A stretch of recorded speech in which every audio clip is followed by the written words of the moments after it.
The dynamic further shifted, Koopa said, when Delia instructed her to get on her knees. Wedged between Delia and the arm of the couch, Koopa said she felt cornered and scared, lowering herself to the ground while shaking and crying. Horrifying. And I know there's going to be internet weirdos who are also going to jump out and be like, oh, well, I mean, why did she put herself in that situation then? I mean, obviously, you knew that he was trying to have a sexual relationship with you previously. He had sent you messages. He had asked for nudes. Why would you ever go to his hotel room? How would you put yourself? None of that matters. Chris D'Elia is the rapist, is the abuser in that situation. He is the person committing the crime. Yes, give people advice beforehand. Obviously, if you have a friend who's like, hey, this person is known for being a massive ass creep, should I go visit them? I would be like, no, don't do that. You're gonna get in a bad situation. But if someone has committed a vile sexual assault, that's the only person who's committed a crime. The other person is innocent. They're the one being assaulted.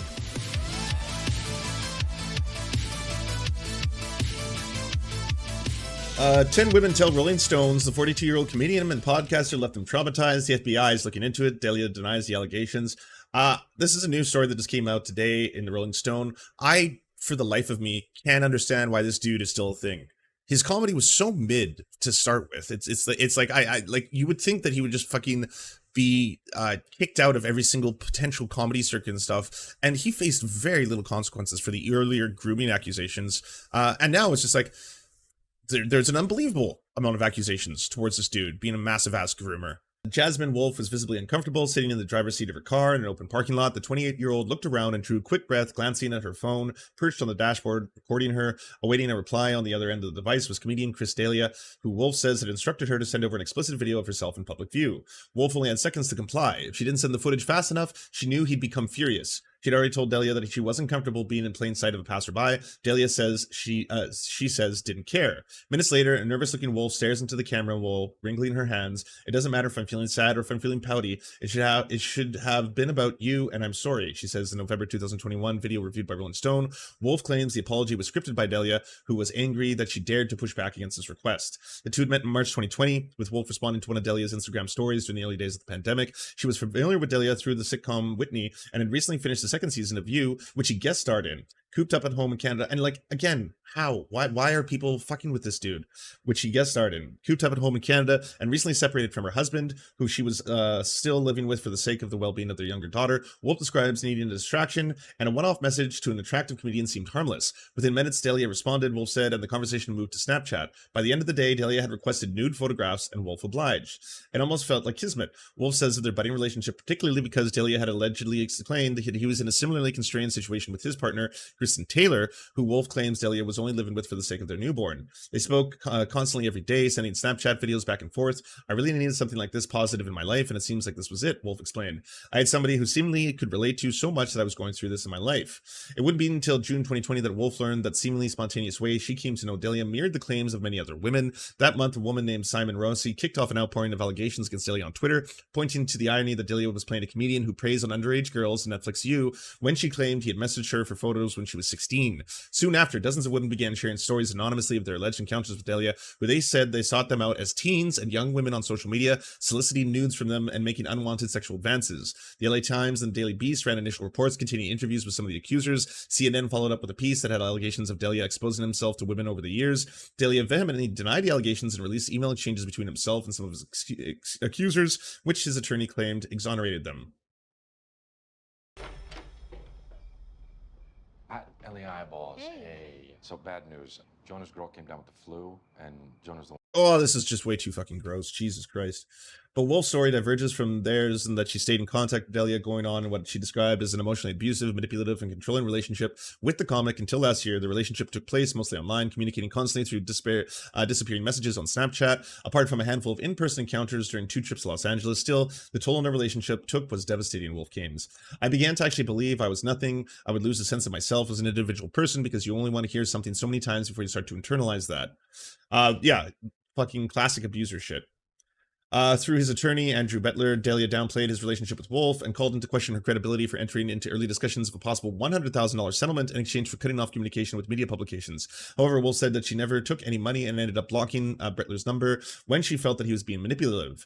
For this piece, Rolling Stone has spoken with an additional 9 women who detailed experiences with Delia that have left them shaken, including 4 women who recall having unsettling encounters and communications with Delia when they were teenagers. Some women, including those who have previously spoken out against Delia, declined to participate in the story, citing fears of Delia and legal reasons. Several of the women alleged Delia took advantage of his godlike status he had from his fans for his personal sexual gratification, dangling tickets to his show to at least one woman who claimed Delia outright asked if she would perform a sexual favor in exchange for a free seat.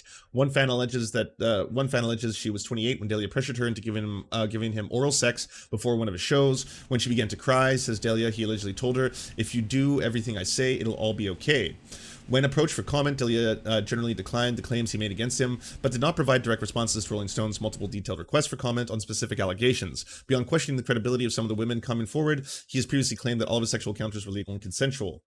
In addition, Rolling Stone has learned that the FBI has interviewed several of Delia's accusers and potential witnesses. In a statement to Rolling Stone, the FBI spokesperson said the agency neither confirms nor denies investigation to protect both the integrity of the investigation and the reputation of those potentially involved in it.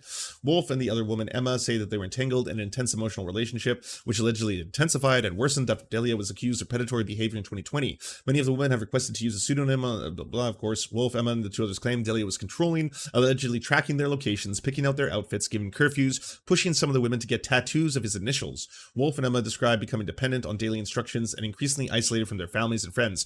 All 100% abuser shit.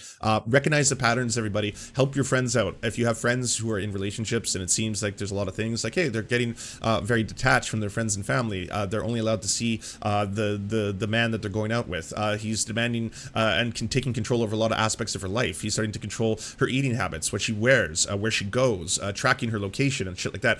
All abuser shit.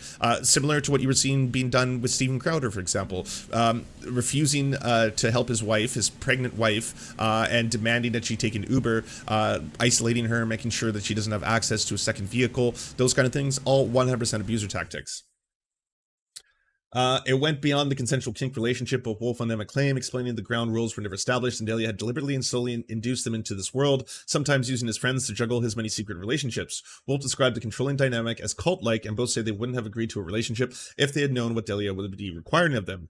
Wolf and Emma said they tried to break things off at Delia, and he would make suicidal statements, also abuser tactic, and plead with them to stay, insisting that they were the only ones who understood him.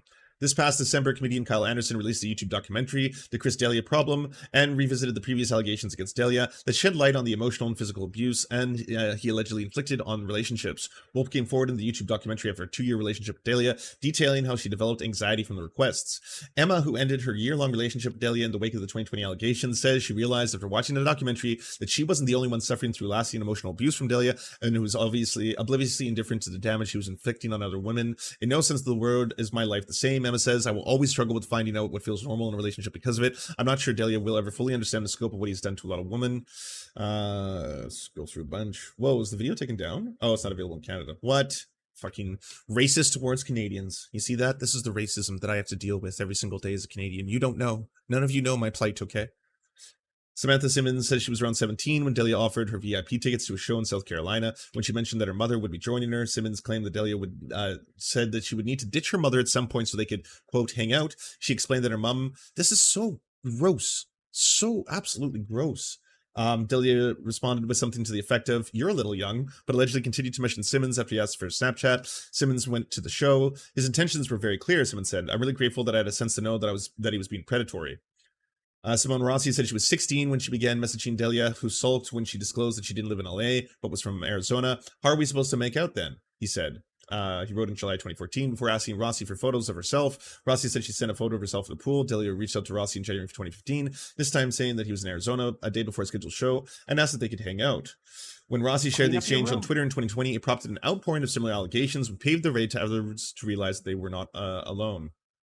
And that's also a similar pattern that we see, right? Is a lot of people don't feel safe coming out about their abuse until there's a lot of other people who are expressing it, which is why the term, believe all accusers stands. Even if the person is lying, which, yes, that can happen, but it is a very rare statistic that people are just 100% making up sexual abuse or abuse allegations. But still, you believe the victims in order to give them a safe opportunity to be able to tell their story because they do not feel safe. And in a lot of times, in a lot of cases, it takes 9 people coming forward before the 10th is finally, ready to come forward with their own story. And even then, the parasocial relationship that a lot of people have with these people, they're going to defend Chris Delia, even though he's a fucking, multiple times seems to be a serial groomer and pedophile, they're still going to be like, oh no, it's all made up. These women are doing it for the fame. They're doing it all blah, blah, blah.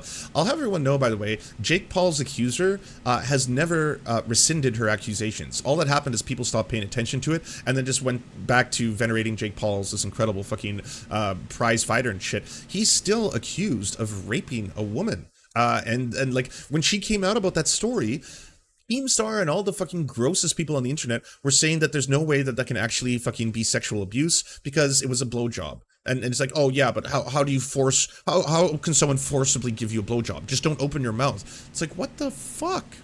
How, like, no wonder people don't feel safe coming out about their stories of abuse when that's the atmosphere that is created, that all of a sudden people take their like parasocial relationships with these abusers so fucking far that they're willing to bend over backwards to try and justify, oh well, I don't know, I mean, it's kind of suspect, you know. And then there is of course the fame, the rape fame. Everyone wants that amazing rape fame. It's not like that individual who accused Jake Paul was already famous on TikTok, and it's not like that actually really hurt a lot of her online social media because she started facing huge amounts of abuse. She even had to make a video where she was saying that people were DMing her pictures of like unsolicited nudes, and obviously she's like, as someone who's a survivor and someone who has experienced sexual trauma, it's very triggering for me when people were doing that. So that's why I no longer have DMs open on my account. I just cannot deal with that. It's not healthy for me to deal with the amount of abuse that people send my way, and it's fucking disgusting, you know. It's absolutely disgusting that shit, you know. I thought he got mass accused and canceled years ago. Well, I don't know if there was other accusers. That was the accuser that at the time I covered, and then I also covered a handful of people who were trying to bring light to it. And then now it's like people still, again, it's the same thing with Chris D'Elia. People are still fucking with them. They're still doing content with them. They're still inviting them to be on the show. Like, okay, granted, in this new season of You, I don't watch the show, but they cast him as himself. Okay, but how could you be so tone deaf? Like the original grooming accusations are years old now, I think. So you definitely would have cast him in a role as a abuser of children, abusing his position of power and privilege, knowing full well that he is accused of being an abuser of children who takes advantage of his power and privilege. Like it would have been very clear. Hey, Lucid! So good to see you. I missed you, friend. Can everyone go to twitch.tv, see Lucid Fox, check him out. He's your morning news guy. Lucid Fox, thank you so much for the Prime. Matt Gobin, thank you so much for the Prime. On Ryland, thank you for giving out those 2 community subs. And yeah, everyone go check out Lucid Fox. They're an awesome morning time streamer. They cover the news in a lot of amazing ways, and I'm happy to call them a friend as well. It's good to see you. And followed his YouTube channels just now. Former fan right here. Oh, good job. Good. Yeah, fucking unsub. Don't support abusers. Jenna says she was in her late 20s when she began sending Delia nude photos after messaging him as a fan in 2018. What Jenna thought was just a flirty exchange turned into Delia choosing her nail color, asking questions about her waist size, pushing her to get a tattoo in honor of him. It took a big toll on me. Amanda Koopa was a 28-year-old, I hope that's a real name, that's a fucking badass last name, was a 20-year-old Delia superfan who made Elder on Congratulations in October, promoted his podcast. Ended when Koopa said she refused Delia's lewd request of showing him her vagina and failed to turn up to one of his shows. Still, Koopa remained a fan and was stoked that Delia let her know that he booked a show in her small hometown. Why would a guy who sells out 20,000 arenas come to my place? I wonder. The night before the show, Koopa says she got a message from Delia asking her to meet him at the hotel. She recalls Delia previously making a comment about head only when discussing their meetup, and she pressed off that comment. Koopa went over to the hotel and claims Delia quickly began putting her hands all over me. The dynamic further shifted, Koopa said, when Delia instructed her to get on her knees. Wedged between Delia and the arm of the couch, Koopa said she felt cornered and scared, lowering herself to the ground while shaking and crying. Horrifying. And I know there's going to be fucking internet weirdos who are also going to jump out and be like, oh, well, I mean, why did she put herself in that situation then? I mean, obviously, you knew that he was trying to have a sexual relationship with you previously. He had sent you messages. He had asked for nudes. Why would you ever go to his hotel room? How would you put yourself? None of that fucking matters. Chris D'Elia is the rapist, is the abuser in that situation. He is the person committing the crime. Yes, give people advice beforehand. Obviously, if you have a friend who's like, hey, this person is known for being a massive ass creep, should I go visit them? I would be like, no, don't do that. You're going to get in a bad situation. But if someone has committed a fucking vile ass sexual assault, that's the only person who's committed a crime. The other person is innocent. They're the one being assaulted. Content warning, this sounds like descriptions of sexual assault. He grabbed me by the face because I'm crying and he says, look at me. Cooper recalls, I couldn't look at him, obviously. I didn't want to look at him. He said, if you just do everything I say, it'll all be okay. I thought, okay. Cooper says Delia then made her perform oral sex on him, instructing her throughout it, and at one point suggestively asking how old she was. Koopa was not credible. Claimed the encounter was consensual and that Koopa was not credible and changed her story about the encounter since she once posted a YouTube video about the alleged assault when discussed the consent and gray areas of sexual encounters. After reports Delia began circulating online in 2020, Koopa added her own story to the dialogue, making several YouTube videos about her experience. It took me until 2020 that everyone else came out in terms of what he did, and he did it to me on purpose. Despite their long-distance relationship and primary talking over Snapchat videos, Wolf says Delia told her he loved her within a matter of weeks and began calling her his girlfriend and discussing Wolf. Like, again, it's all so much fucking abuser tactics across the fucking board. 22-year-old, 17-year-old, 16-year-old, 28-year-old. Oh, and he did a whole video. Hi, everyone. He, like, addressed it. I know that it's been a really long time since you've heard from me. And when the news broke, I put out a statement that said everything I've done has been legal and consensual, and that's true. And I wanted that statement to speak for itself. And I wanted to talk immediately. I wanted to post online. I wanted to do my podcast, business as usual. But I thought that might not be the best thing. What might be the best thing it would be if I just take this time to be with my family, try and take a long, hard look at myself, and just and do that. And He did this whole fucking all the relationships, sexual relationships I had were consensual, but guess what? I'm a bad boy. I'm a bad boy because I cheated on the woman I love. That's what was wrong, and I have to go seek counseling for that, and I'm going to work on becoming a better person. That's what was wrong. That's it. Completely dodgy. Like, sir, yes, that's one of the things you're accused of. One of the many fucking in the list. You're also accused of grooming teenagers and trying to start sexual relationships with them. Apparently the FBI may be investigating you. I'm assuming for that very reason.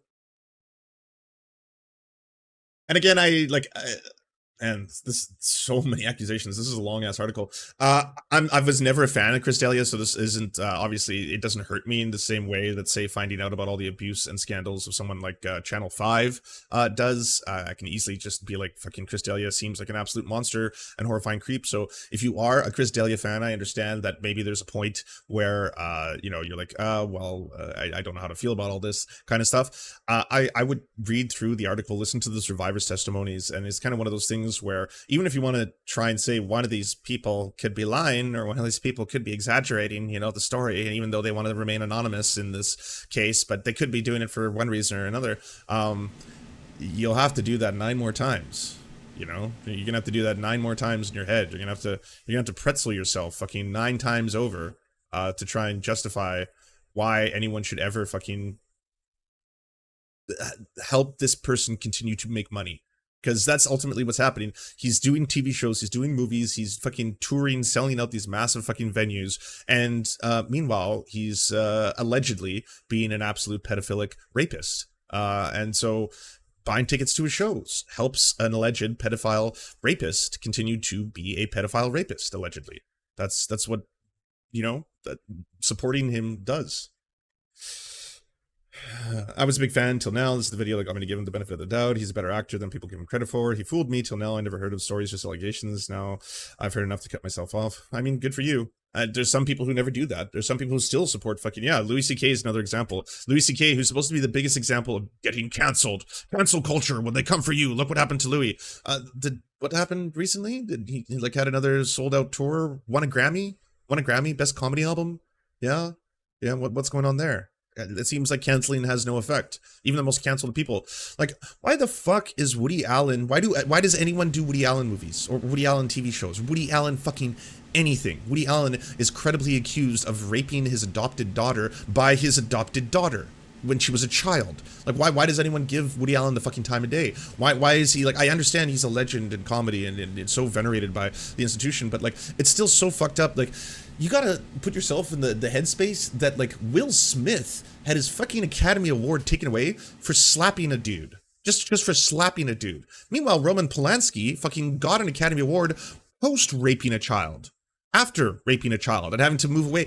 Roman Polanski wasn't even able to accept his fucking Academy Award because he can't come to the United States because he'll be arrested on site for child rape. Yeah. And then fucking Will Smith slaps a dude. It's like, oh no, that's beyond the pale. We're gonna have to rescind that Academy Award. Yes. And then the same thing about fucking Mel Brooks. No, sorry, not Mel Brooks. Mel Brooks is a saint. My apologies.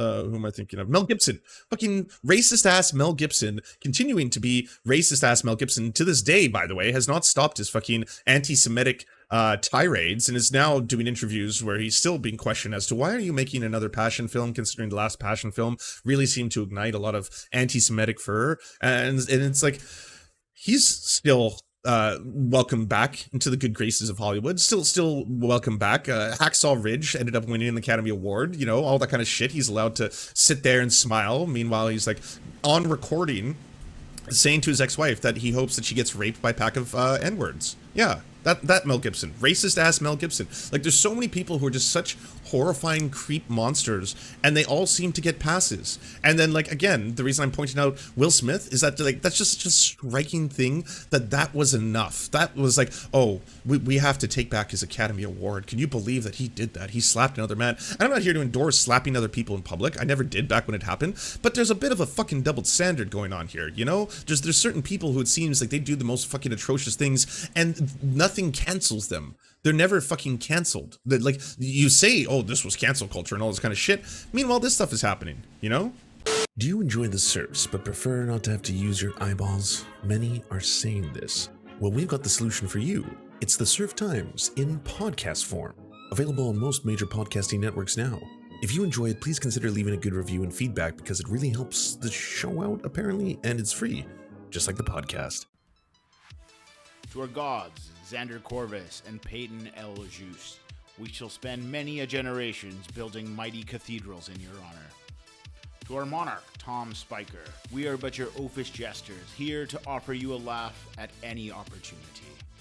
To our brave knights of the Round Table, Rachel K., Izzy Solidarity, Victoria Bell, Sebastian Demel, Mark Harmon, Benji Arney, Scary Earth Human, Tony, DM Rivera, Resident Scarecrow, Sir Nickus, Cheryl Alvarez, Ruby Kelly, Brandon, Words Greenwood, Everything Important, Hegbert Celine, Matthew Scarborough, Stellar Vision, Ariane McCarthy, Doug Cady, Daniel Sutton, Jenna Tao, Dark Puppy, Quiet One 85, Anna Loves Riley, Omni, Riley and Anna, Poodlehawk, Multimondi, Trevbot EXE, Brian Ephraim, Anthropophojack, Catherine, Ramon Acosta, Incosin, Ralph Parler, Violent Orchard, Political Puppy, La Media Panza, Todd Buckingham,